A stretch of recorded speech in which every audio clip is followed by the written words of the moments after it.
നമസ്കാരം. ഇന്ന് ഞാൻ പറയാൻ പോകുന്നത് ഒരു ക്ഷേത്രത്തെക്കുറിച്ചാണ്. കലയും ആത്മീയതയും ശാസ്ത്രവും സമ്മേളിച്ചൊരു വിസ്മയമാണ് ഈ ക്ഷേത്രം. നിങ്ങളിൽ പലർക്കും ഈ ക്ഷേത്രത്തെക്കുറിച്ച് അറിയാമായിരിക്കും. ചിലപ്പോൾ നിങ്ങൾ ഇൻസ്റ്റഗ്രാം റീൽസുകളിലും എല്ലാം ഈ ക്ഷേത്രത്തിൻ്റെ വീഡിയോകൾ കണ്ടിട്ടുമുണ്ടായിരിക്കും. എന്നാൽ നിങ്ങളിൽ പലർക്കും അറിയാത്ത ഈ ക്ഷേത്രത്തെക്കുറിച്ചുള്ള അത്ഭുതകരമായ വിവരങ്ങളാണ് ഇന്ന് ഈ വീഡിയോയിലൂടെ ഞാൻ പങ്കുവെക്കുന്നത്. വീഡിയോ മുഴുവനായും കാണണം. കണ്ടാൽ മാത്രം പോരാ, ലൈക്ക് ചെയ്യാനും ഷെയർ ചെയ്യാനും ഒന്നും മറക്കരുത്. കാരണം അതാണ് എൻ്റെ ആകെയുള്ള മുതൽക്കൂട്ട്. ഇനിയും നിങ്ങൾ തരുന്ന പിന്തുണ അതെനിക്ക് വളരെ വിലപ്പെട്ടതാണ്. അപ്പോൾ വീഡിയോയിലേക്ക് കടക്കാം. ഈ ക്ഷേത്രമുള്ളത് തമിഴ്നാട്ടിലെ തഞ്ചാവൂരാണ്. അതെ, ഞാൻ പറഞ്ഞു വരുന്നത് തഞ്ചാവൂരിലെ രാജരാജ ക്ഷേത്രത്തെക്കുറിച്ചാണ്. ലോകത്തിനു മുന്നിൽ ചോളരടങ്ങുന്ന ദ്രാവിഡ വംശക്കാരുടെ മുൻ തലമുറ പടുത്തുയർത്തിയ ആ മഹാവിസ്മയത്തെക്കുറിച്ചാണ്. ഈ ക്ഷേത്രത്തിലേക്ക് നമ്മൾ കയറി വരുമ്പോൾ തന്നെ കുഞ്ചരമല്ലൻ രാജരാജ പെരുന്തച്ഛൻ്റെ കരവിരുത് നമുക്ക് കാണാം. അത് കണ്ടുവേണം 2 ഗോപുരവും കടന്ന് തിരുവുടയാർ കോവിൽ, രാജരാജ ക്ഷേത്രം, പെരിയ കോവിൽ എന്നിങ്ങനെ പേരുകളിൽ അറിയപ്പെടുന്ന ബൃഹദീശ്വര ക്ഷേത്രത്തിന് മുന്നിലെത്താൻ. ഈ ക്ഷേത്രത്തിൻ്റെ പ്രത്യേകതകൾ പറയാൻ തുടങ്ങിയാൽ ചിലപ്പോൾ പറഞ്ഞു തന്നെ തീരില്ല. അതിശയോക്തിയല്ല, അത്ര കണ്ട സവിശേഷതകൾ നിറഞ്ഞതാണ് ബൃഹദീശ്വര ക്ഷേത്രം.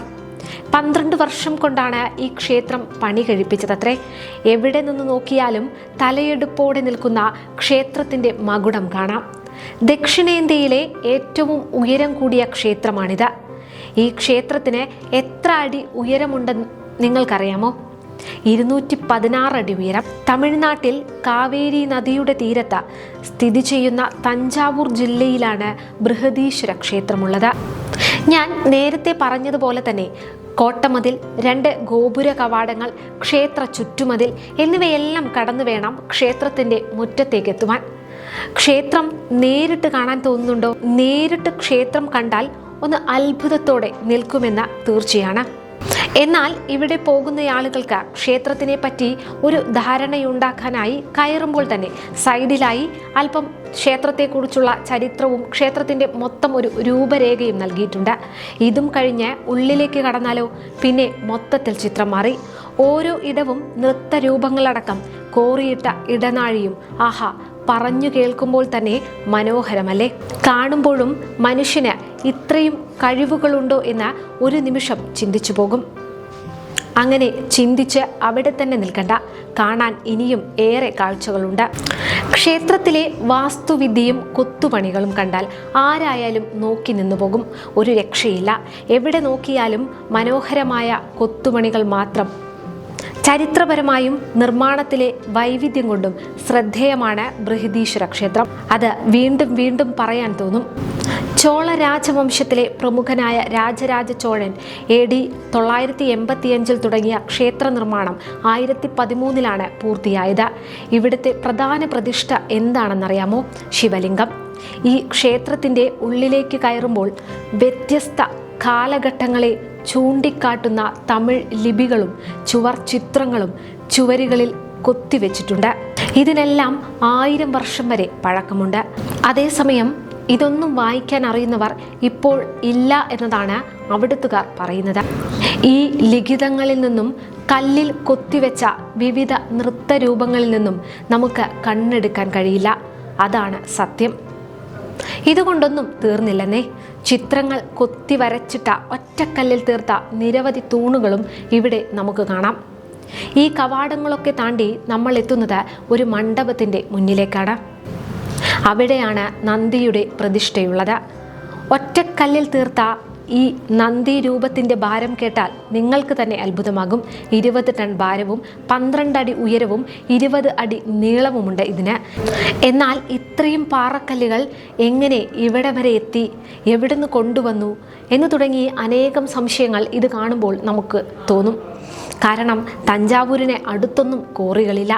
അതിനാൽ തന്നെ പടിഞ്ഞാറ് തിരുച്ചിറയ്ക്കടുത്തുള്ള പാറക്കെട്ടുകളിൽ നിന്നോ പുതുക്കോട്ടയ്ക്ക് സമീപമുള്ള പാറക്കെട്ടുകളിൽ നിന്നോ കൊണ്ടുവന്നതാകാം ഈ കല്ലുകളെന്നാണ് പറയപ്പെടുന്നത്. ഈ ക്ഷേത്രത്തിനെ പറ്റി കൂടുതൽ അറിയാൻ അവിടെ പഴയ ചിത്രങ്ങളും ചരിത്രം സംബന്ധിച്ച രേഖകളുമെല്ലാം പ്രദർശിപ്പിച്ചിട്ടുണ്ട്. കൂടാതെ ഇതെല്ലാം കഴിഞ്ഞ് ക്ഷേത്രത്തിൻ്റെ ചുറ്റമ്പല പാതയിലൂടെ നടക്കുമ്പോൾ നിറയെ ശിവലിംഗങ്ങൾ നിരത്തി വെച്ചിരിക്കുന്നതും കാണാം. ഇനി ഇങ്ങോട്ട് വരേണ്ട വഴിയെക്കുറിച്ച് പറയാം. ഈ ക്ഷേത്രത്തിലേക്ക് ബസ്സിനും ട്രെയിനിനും നമുക്ക് പോകാം. എറണാകുളത്ത് നിന്നും ദിവസം രാത്രി 10:25 തഞ്ചാവൂരിലേക്ക് ട്രെയിൻ പുറപ്പെടും. എറണാകുളം സൗത്തിൽ നിന്നോ നോർത്തിൽ നിന്നോ കയറാം. ജനറലിൽ പോകുന്നവർക്ക് അങ്ങനെയും പോകാം. എന്നാലും സ്ലീപ്പർ എടുത്ത് പോകുന്നതാകും ഉത്തമമെന്നാണ് എനിക്ക് പറയാനുള്ളത്. പിറ്റേന്ന് രാവിലെ തഞ്ചാവൂർ ജംഗ്ഷനിൽ ട്രെയിൻ എത്തും. പിന്നീട് ഫ്രഷായി നമുക്ക് ഓട്ടോ എടുത്തോ ബസ്സിനോ ക്ഷേത്രത്തിലേക്ക് പോകാം.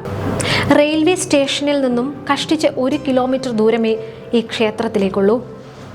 പെരിയ കോവിൽ നടയിലാണ് നമ്മൾ ഇറങ്ങുക. പിന്നെ ക്ഷേത്രമായി. എന്തായാലും രാത്രിയിൽ സ്വർണം പോലെ തിളങ്ങുന്ന രാജ്യത്തെ ഏറ്റവും വലിപ്പമുള്ള ക്ഷേത്രങ്ങളിലൊന്നായ പെരിയ കോവിൽ കാണാൻ ഓരോ ദിവസവും ആയിരങ്ങളാണ് എത്തുന്നത്. ആരാധന മാത്രമല്ല, ചരിത്ര പ്രാധാന്യം കൊണ്ടുകൂടിയാണ് ഈ ക്ഷേത്രം ഇത്രയും ശ്രദ്ധയാകർഷിക്കുന്നത്. ക്ഷേത്ര ഗോപുരത്തിനകത്ത് കയറിയാൽ ചോള സാമ്രാജ്യത്തിൻ്റെ വീര ഇതിഹാസ കഥകൾ കാതിൽ മുഴങ്ങും. ഒരു ക്ഷേത്രത്തെ 1000 കൊല്ലം ഇങ്ങനെ നിർത്തിയ ശില്പികളെയും അവരുടെ കണക്കുകളെയും നമ്മൾ നമിക്കേണ്ടി വരും. കാലത്തെ അതിജീവിച്ച ഈ ഒരു അത്ഭുതമായി നിലനിൽക്കുന്ന തഞ്ചാവൂർ ബൃഹദീശ്വര ക്ഷേത്രം യുനെസ്കോയുടെ ലോക പൈതൃക സ്മാരക പട്ടികയിലും ഇടം പിടിച്ചിട്ടുണ്ട്. ഒരു കാര്യം കൂടി പറഞ്ഞോട്ടെ. വേഗം നടന്നു നീങ്ങിയാൽ 1 മണിക്കൂർ കൊണ്ട് വേണമെങ്കിലും ഈ ക്ഷേത്രം കണ്ടുമടങ്ങാം. എന്നാൽ ഭിത്തികളിലെ എഴുത്തും ശില്പങ്ങളും കൊത്തുപണികളും അല്പം വിശ്രമം കൂടിയായാൽ മണിക്കൂറുകൾ വേണ്ടിവരും ക്ഷേത്രം കണ്ടുമടങ്ങാൻ എന്ന് ഓർമ്മിപ്പിക്കട്ടെ. 3 ഗോപുരവും കടന്ന ശില്പവൈവിധ്യങ്ങൾ ആസ്വദിച്ചു വേണം തഞ്ചാവൂർ ചതുരക്കെട്ടിന് പുറത്തിറങ്ങാൻ. ഈ ക്ഷേത്രത്തിന് മറ്റൊരത്ഭുതം കൂടിയുണ്ട്. നിഴൽ ഭൂമിയിൽ പതിക്കില്ലത്രേ. വർഷത്തിൽ ഒരു സമയത്തും നട്ടുച്ചയ്ക്ക് നിഴൽ വീഴാത്ത വിധത്തിലാണ് ഇത് രൂപകൽപ്പന ചെയ്തിരിക്കുന്നതെന്ന് പറയപ്പെടുന്നു. അതേസമയം ഈ ക്ഷേത്രത്തിൻ്റെ പണി പൂർത്തിയായപ്പോൾ ക്ഷേത്രത്തിൻ്റെ ഉയരം കണ്ട രാജാവിനൊരു സംശയമുണ്ടായി. അത് ശില്പിയോട് ചോദിക്കുകയും ചെയ്തു. ഈ ക്ഷേത്രം എപ്പോഴെങ്കിലും വീഴാൻ പോകുമോ എന്നായിരുന്നു ആ ചോദ്യം. എന്നാൽ ശില്പിയുടെ മറുപടി ക്ഷേത്രത്തിൻ്റെ നിഴൽ പോലും ഭൂമിയിൽ വീഴില്ല എന്നതായിരുന്നു. അത് സത്യമായി.